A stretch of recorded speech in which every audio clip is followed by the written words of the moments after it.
मित्रों नमस्कार। Parameter of law के इस चैनल में मैं आपका हार्दिक स्वागत करता हूं।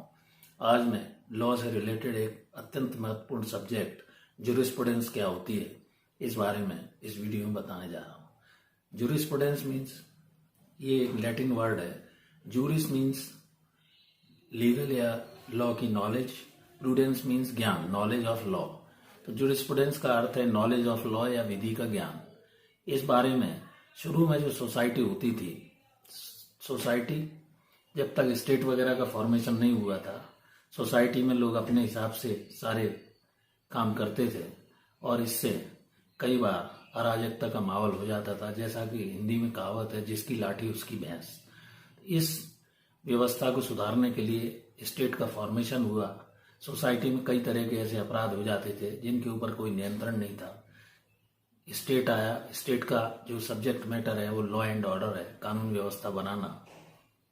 फेडरलिज्म का कॉन्स्टिट्यूशन में प्रिंसिपल है जिसमें सेंटर और स्टेट के कार्य विभाजित किए गए हैं। सारी व्यवस्था सुशासन कानून के तहत चलती है। लॉ जब होता है कानून, तो उसके तहत व्यक्ति को उन नियमों, कायदे को, रेगुलेशन को, नियमों को मानना होता है। लॉ के संबंध में विभिन्न जो जूरिस्ट है उनकी बहुत सारी डेफिनेशन भी है। जूरिस्प्रूडेंस को ऑस्टिन ने कमांड, सोवरेन और सैंक्शन 3 वर्डों में बांटा है। जूरिस्प्रूडेंस को is the I of the law भी कहा गया है, यानी विधि की यह आंख होती है। साइंटिफिक स्टडी ऑफ लॉ भी कहा गया है जूरिस्प्रूडेंस को। विधि शास्त्र विधि का अध्ययन होता है। और jurisprudence means study related to the law. इसमें विभिन्न प्रकार के स्कूल्स भी हैं जिसमें एनालिटिकल, फिलोसफिकल, सोशियोलॉजिकल, रियलिस्टिक, बहुत सारे। कानून का अर्थ, कानून की कोई एक निश्चित परिभाषा नहीं दी जा सकती है, लेकिन इसके अंदर हम सभी तरह की विधि जैसे civil law, criminal law, labour laws, इनकी स्टडी करते हैं। और इसमें सिविल लॉ में जैसे पोजीशन है, ओनरशिप है, टाइटल है, इनसे संबंधित सभी तरह के झगड़े जो सिविल कोर्ट में डिस्प्यूट डिसाइड किए जाते हैं, इनका अध्ययन जूरिस्प्रूडेंस के तहत किया जाता है। इसी तरह क्रिमिनल लॉ में अपराधी, एक्यूज्ड, इसके लिए किस तरह का प्रिंसिपल होना चाहिए, नेचुरल जस्टिस का वायोलेशन नहीं होना चाहिए, प्राकृतिक न्याय का सिद्धांत दिया हुआ है जिसमें नो पर्सन शैल बी जज in his own case. Every कोई भी व्यक्ति है उसे ऑडी अल्टरम पर्टम सुनवाई का अवसर दिया जाना चाहिए, तभी उसे दंडित किया जा सकता है। चाहे 1000 अपराधी छूट जाएं लेकिन एक निर्दोष व्यक्ति को सजा ना दी जाए। इस सिद्धांत पर क्रिमिनल प्रिंसिपल आधारित है। तो इस तरह जूरिस्प्रूडेंस या विधि शास्त्र कानून का एक अध्ययन है जो अत्यंत महत्वपूर्ण है।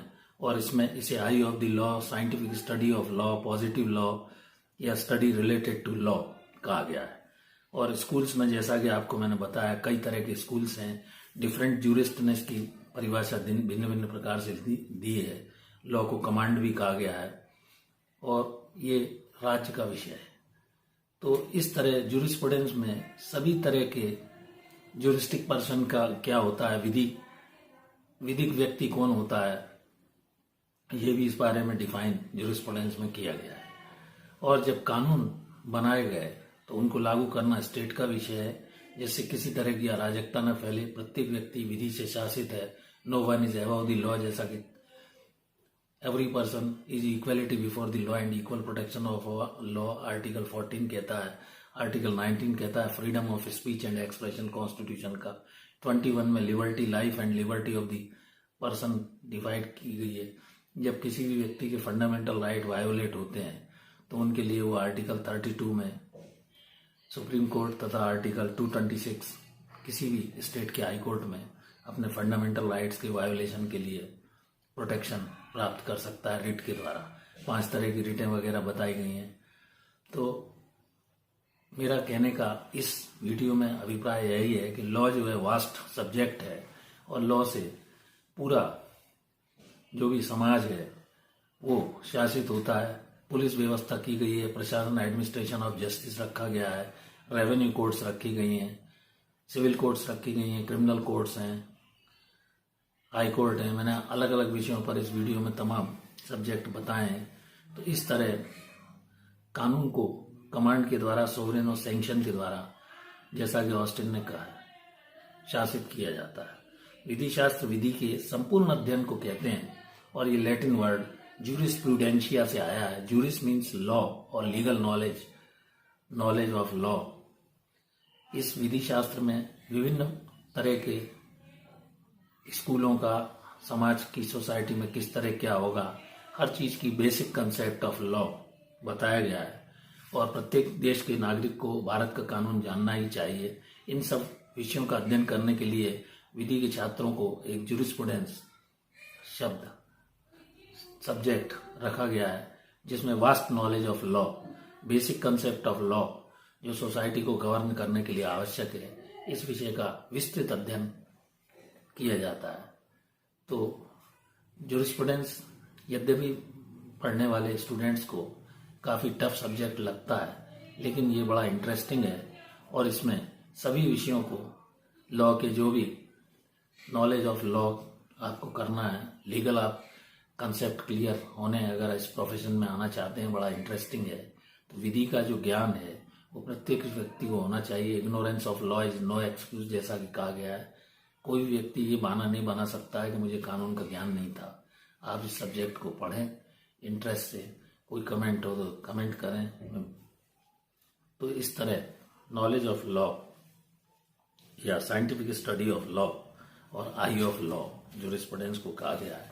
आप इसको बड़े सरल ढंग से ज्यूरिस्प्रूडेंस का, कानून की सभी ब्रांचेस का अध्ययन करें।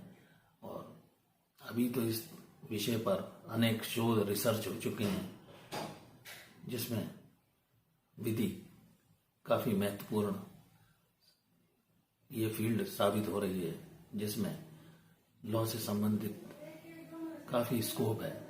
और भविष्य में आप लॉ को अच्छी मेहनत से पढ़ने के बाद आप लीगल फील्ड में कहीं भी किसी तरह का कोई जॉब, सर्विस, अपना business, legal consultancy, advocacy, lower court से लेकर अप टू सुप्रीम कोर्ट कर सकते हैं। तो मेरा आपसे यही निवेदन है कि यदि मेरा वीडियो आपको अच्छा लगा हो तो आप इसे लाइक, शेयर करें। और यदि ये चैनल पर आप नए हैं और अभी तक आपने सब्सक्राइब नहीं किया है तो आप इस चैनल को प्लीज़ सब्सक्राइब करें, पैरामीटर ऑफ लॉ को। इसमें डिफरेंट लीगल पॉइंट्स को मैं क्लियर कर रहा हूँ।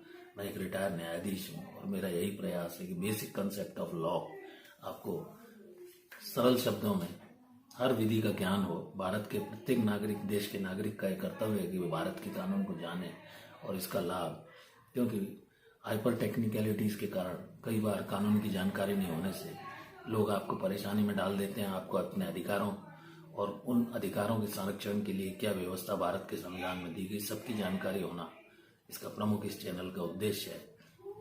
तो आपको यदि ये वीडियो अच्छा लगा हो तो अपने दोस्तों, मित्रों को लाइक, शेयर अवश्य करें। Thank you for watching.